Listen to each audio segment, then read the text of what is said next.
Kristo bavandimwe, Kristo Yesu akuzwe. Kristo Yesu akuzwe.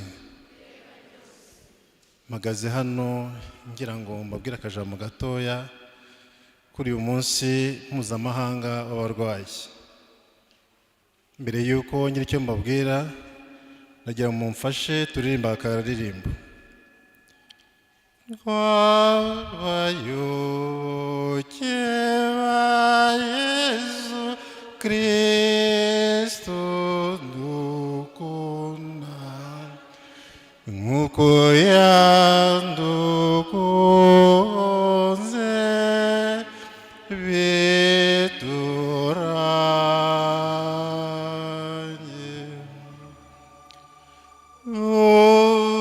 Urukundo ruyitatse imitima yacaye yirengoroye,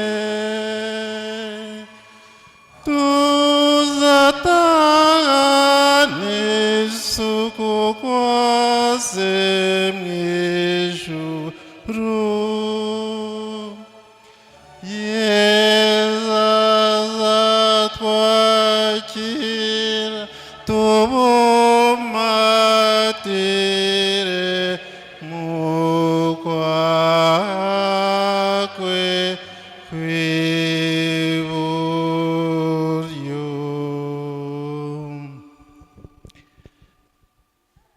Nigira ngo amagambo y'indirimbo buri wese yatekerezeho, yajyanishe n'uyu munsi mukuru w'abarwayi.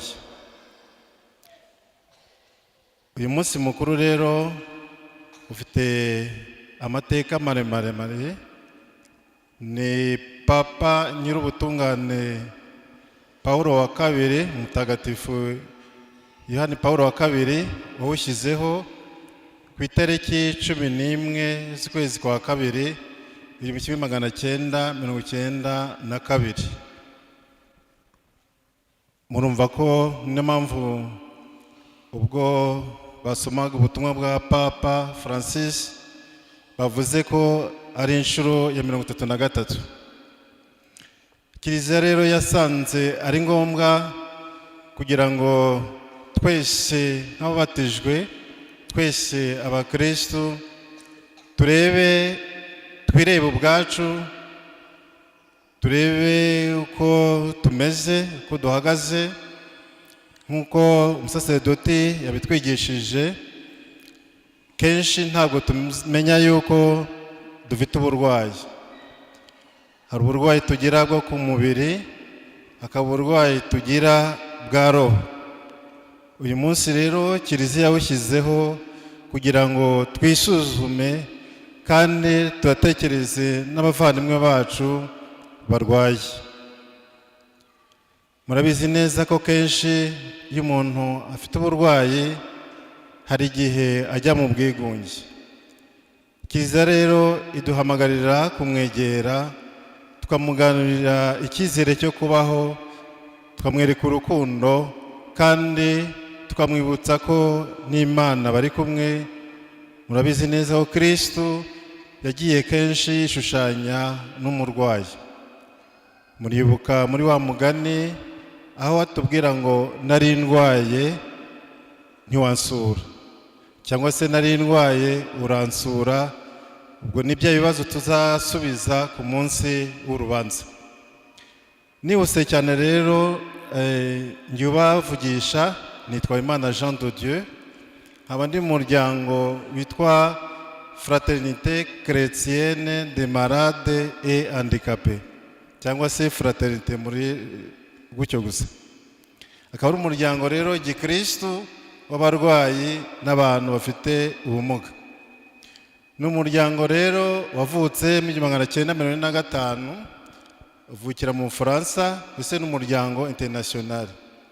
Akaba ari umuryango wageze mu Rwanda 1945, utangirira hano iwacu Gikondo muri paruwasi yacu, ukwirakwira mu yandi madiyoseze.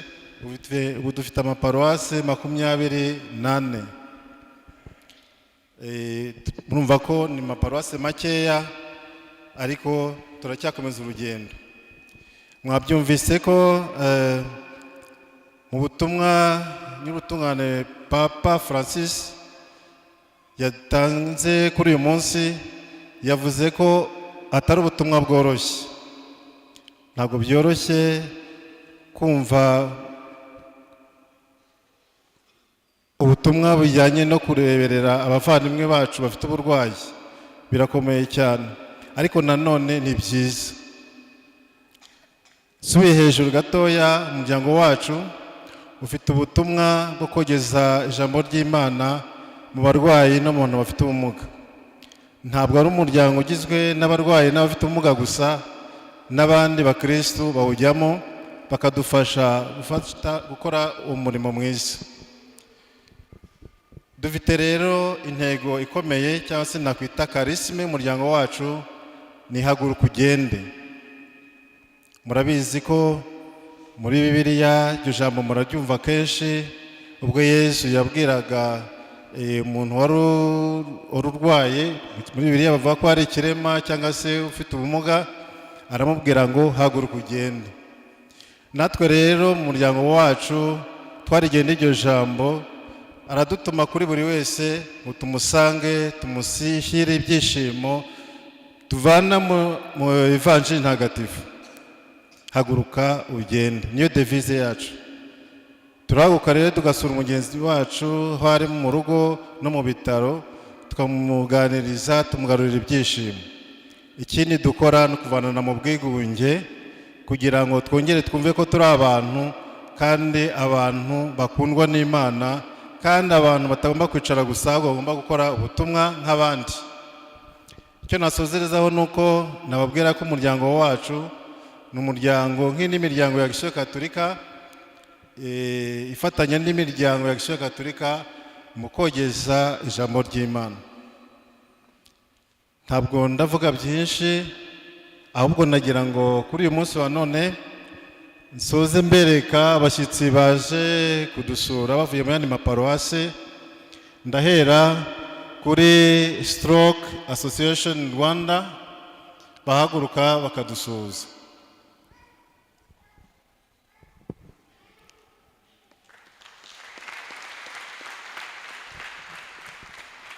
Aba bahagarariye abavandimwe bacu barwaye indwara ya stroke, bo ntiyabahitana, barasigara, bakaba barasigaje uburwayi budakira, bakaba bariyunze natwe kugira ngo dufatanye kwamaza ijambo ry'Imana no gufasha abandi kutarwara iyo ndwara.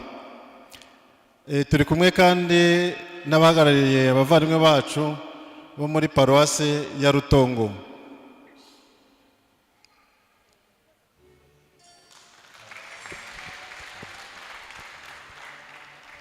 Turi kumwe kandi n'abavandimwe baturutse muri paruwase ya Masaka.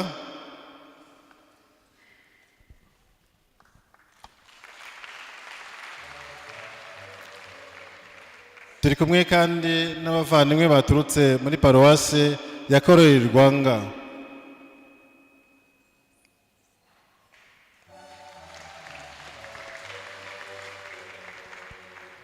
Baje rero kudufasha kwizihiza uyu munsi kugira ngo twifatanye n'abavandimwe bacu barwaye kuri uyu munsi wabo. Nkaba rero ntarangiza ntashimiye Padiri waduturiye iki gitambo cy'Ukarisitiya n'inyigisho nziza yaduhaye. Nagira ngo nawe mumpera amashyi. Ndagira ngo nshimire cyane, mufashe gushimira cyane abashinzwe abarwayi mu miryango remezo ndetse n'abagize umuhate wo kugira ngo bazane hano bafatanye n'abandi gutura igitambo cy'Ukarisitiya.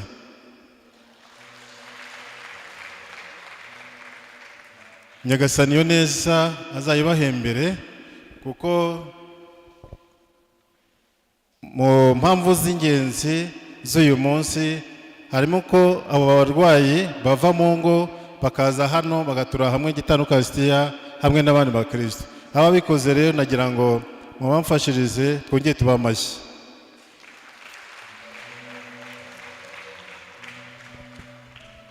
ni byinshi byo kubabwira ariko umwanya ni mutoya.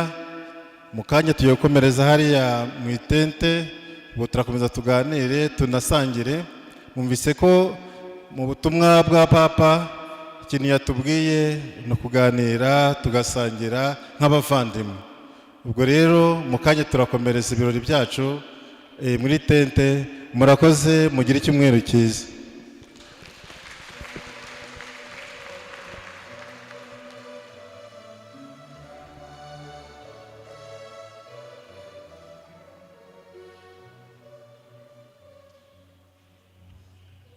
Komeze rero tuzirikane abavandimwe bacu